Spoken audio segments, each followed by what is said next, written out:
Hey there, and welcome to another episode of the Strong by Design podcast. This is your host today, Coach Chris Wilson. So thrilled to be on the line with this man today. He's a mentor of mine, an old friend of mine, and still today one of my very favorite jobs. Just learned so much and had so much fun a few decades ago. And so we've reconnected, and he has been doing some big things in the world. And again, I take great pride in like this. I'm kind of like the Belichick tree, you know what I mean, of coaches. Like I feel like I'm one of the fruits from the Prentiss tree. And I've been able to go on and do some amazing things here at Criticalbench, but in large part due to this man, Ben Prentiss, from Prentiss Hockey Performance. And so welcome, Ben, to Strong by Design. Pleasure to be here. Thank you for having me. Yeah, man. Well, he's coming to us from Arizona, one of his home away from home parts of the world. And but we were just talking and having some fun conversation, just talking about memories and just our lives as they are today. And I want to pick right back up where I left off, because I worked for this guy when he was first starting his very first business. I say very first business. He had his own training business that he was running out of a world gym chain back in late 90s and early 2000s. And we had a little bit of a friendship there. And I remember one day, Ben, I was working the desk at World Gym in Norwalk. Go with your look. Wait, tell people about the slick back pony. This is when I still had my long hair, right? Yeah.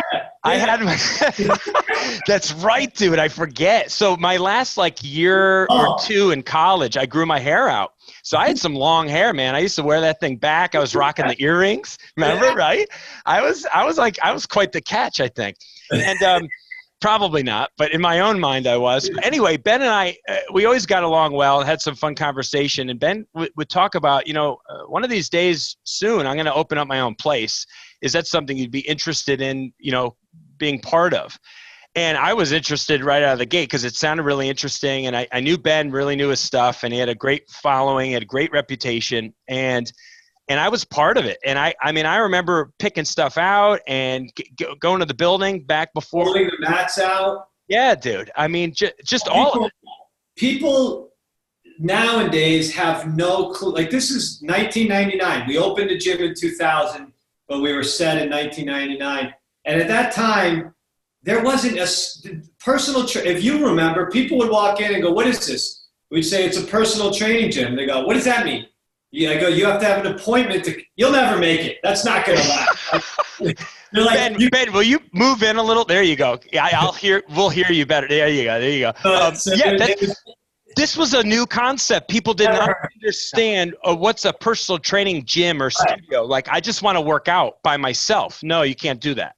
No, people had no idea. And I tell this story. I go, look, I was walking into World Gym I was wearing a polo and had my shirt tucked in, and I'm trying to deal with guys wearing gorilla pants and tanks with gallon of water walking around.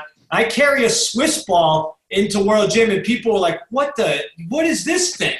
And I was like, I know I have to, integrate my own. But that was such a special time with 5 o'clock seeing the same. You could make a reality show of the cast of characters that we had in that place, and you at the front desk bringing it that energy and your charisma. And it was a really cool time, with all the friends that we met there and the stuff that went on. But, I knew that if I want, because again, even then there was no such thing as performance facilities and places where athletes trained. So, I was doing all in homes and then going to high schools, and then I would come to World Gym. And then I was like, all right. So we looked for this place, and I was like, all right, look, I know it has to be in an affluent area. So, I found it in Darien, and I called the guy and he goes, "It's already taken. It's going to be a yoga studio." And I'm like, oh man, it's too bad. And then he calls me a week later and said she couldn't come up with her deposit. And I said, all right, I'll take it. And, and I asked you, and remember Jamie, obviously, who was there. And I think we started with us three. That's it. It was just the three of us. And then we picked up Johnny. Yeah, I think Johnny, was 4. Johnny Wells, and then Mikey Yep. came on, and then Elena came on. And after those original crew, there's a gap of time. I mean, 21 years of different coaches. There's some people I don't even remember their names, right?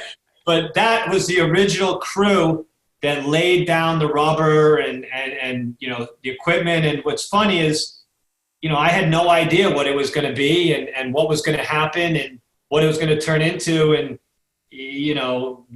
we didn't know what personal training was going to turn into.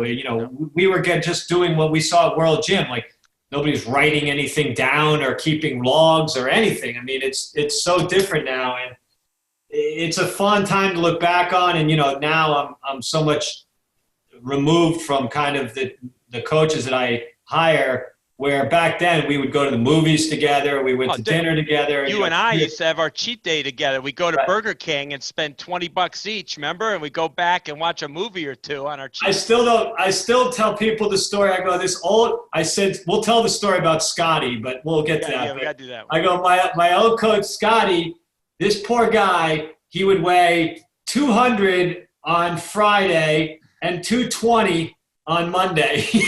And then he would take 4 days to get the 20 pounds off, and he would do it to himself. And you were all Duchess. I remember it was Duchess.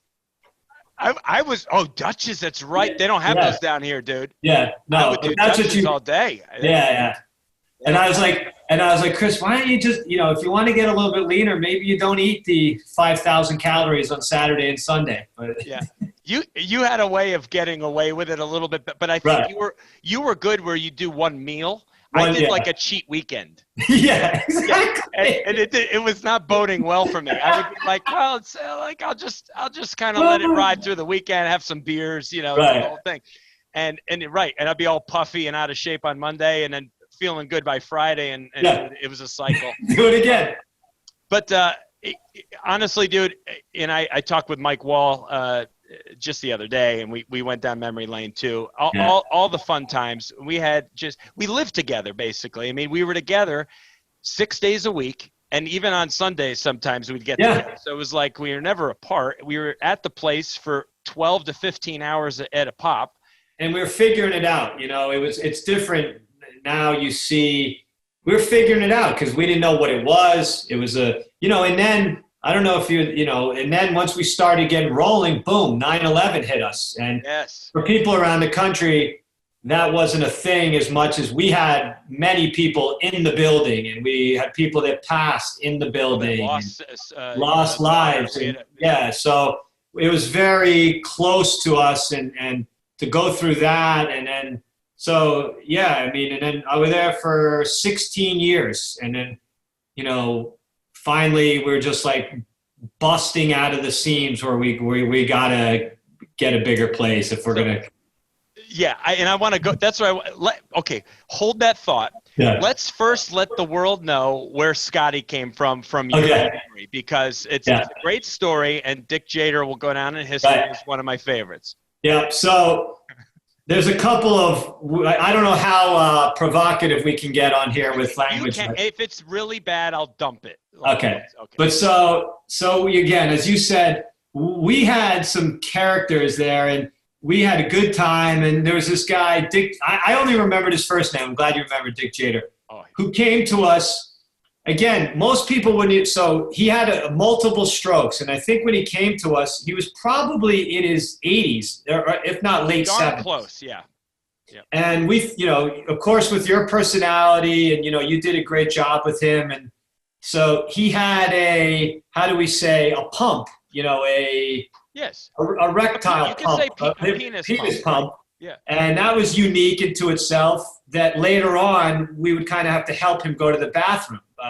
But in the beginning, he still he could walk and he could use the gym. So, again, at this time, we're a fully equipped gym with unique stuff, but we basically, Chris would just, use dumbbells and bands, and we would train the guy for 45 minutes. And after a while, developed a really good relationship, but apparently through his strokes or lost in translation, he just started calling you Scotty, and nobody had the guts to to tell him that he was wrong and your name was Chris. So for the time that you worked there, essentially everyone referred to you and called you Scotty. Yeah, it became my work name. Right. And Scotty, and if people, your listeners and who know you there, in your early body tuning life, you had sort of a split personality where if you didn't eat or your blood sugar went down, you were a different person. And we had to have conversations to this day. Remember? I think we even had to have a drive down once or twice where we had to talk about it. But I mean, You were up and you were down. But anyway, you were great with Dick, and so he would say Scotty, and he would pass gas and call them barking spiders, and right in front of girls, and he loved young girls, pretty girls. And then he had another stroke, and then all he wanted to do in life was kind of come back to the gym. Yes. And he would come in and all he got to do was sit on the bench. Yes. And credit to you, made that 45 minutes of just sitting on the bench. And it's sad to this day to think of, but his wife came in and said, you guys are great with him. And it was sorry to hear when he passed, but it was very, he even to that day when his second time when he came in, he would still love the young girls and love to call you Scotty. And he just loved being there. So that was one of the unique stories there. Yeah, it's definitely a fond memory. I think back all the time because I've had after Dick and when I made the move to Florida in late 2002, I had more clients and stuff, similar situations, people post paralysis, neuropathy, all kinds of issues where I would just do what I could with them, And then it's funny because Mike, the founder of Criticalbench, one of my best friends who I work for, he calls me like the geriatric trainer, Like I'm like, it's to me, people can bust your balls about it, but it really is a special thing to do, and it's not for everybody, man. But it makes such an impact. And then that was, and Scotty, again, everyone called you Scotty. I mean, yes. when I first got in touch with you again, a couple months ago, my first inclination, was to call you Scotty. And I'm like, it's been 20 years. We'll call Chris. I love it. It's an endearment, and it's still my personal email address is Chris Scotty.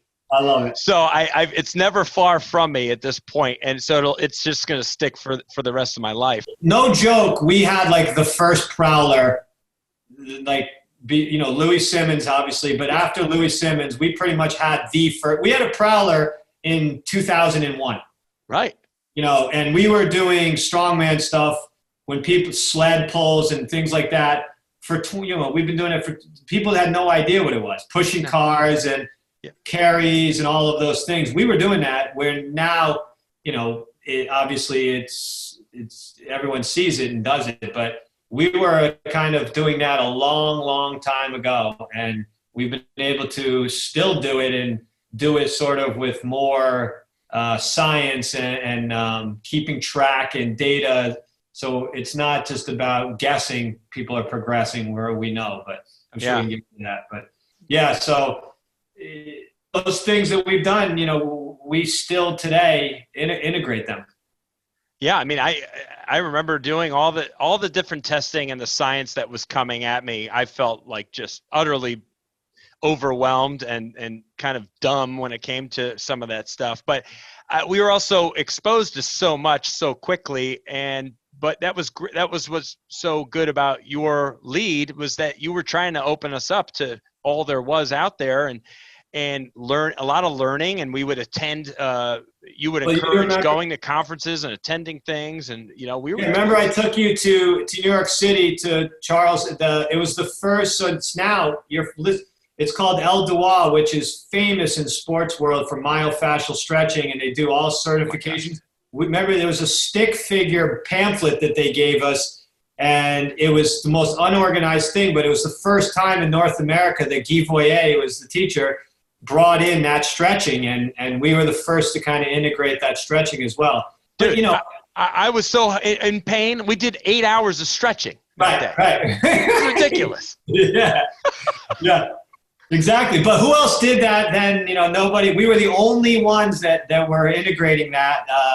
And now it's a very big stretching modality, the myofascial L2 stuff. But yeah, so we did some cool stuff, and we were constantly trying to find out what's the best, and not only searching, but we put in the effort. And like you said earlier on, we loved doing it, and everyone got along, and and it's great to see, you and Mike and, Chunky, who, as Eric, he's a professor at a university where I have two coaches were his students.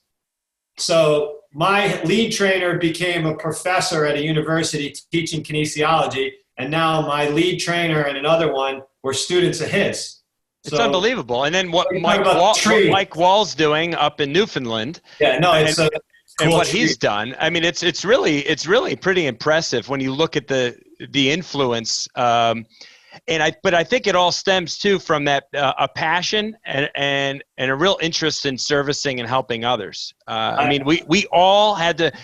It was like if you just were weeded out. If you were at BodyTuning and you didn't love being there and love the camaraderie and love the exercise yourself, and like we were working out in between clients. I mean, it was just like that's what it was. It was loving it from all angles.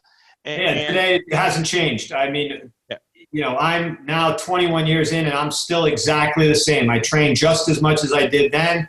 I have still the same passion as I did then, and I still have the zero tolerance for lameness, like you just said, that, we get rid of those people.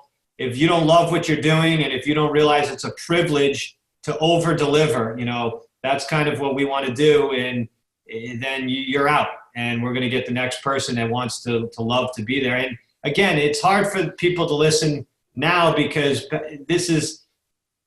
it's totally different. Now there's a trainer and a gym on every single corner.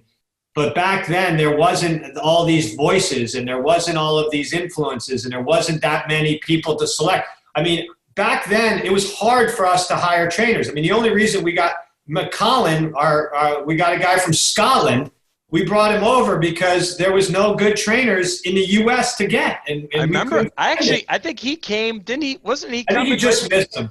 I just had missed him, but I think you guys were already in communication. It's hard to get him in. Yeah, we had to do all this paperwork to get him in, and he was with us for years. But now, we have 20 applications for interns in the summer where we couldn't hire strength coaches or trainers, whatever you want to say. So right. It's a very different thing for people to grasp back then as it is now, and I'm sure they're rolling their eyes being like, we don't want to hear this shit. But, it truly was, you had to do well because there wasn't any fake hustle, meaning you couldn't just go on Instagram and fake act like you've done this, and this when you've done nothing and actually say, I'm going to just do online coaching, where you had to earn it. And the trainers did too. And I think, maybe because of that, that's why the people that were there have gone on to be successful, whether it's being a teacher or running a podcast or, being a professor and those things. So it certainly shows.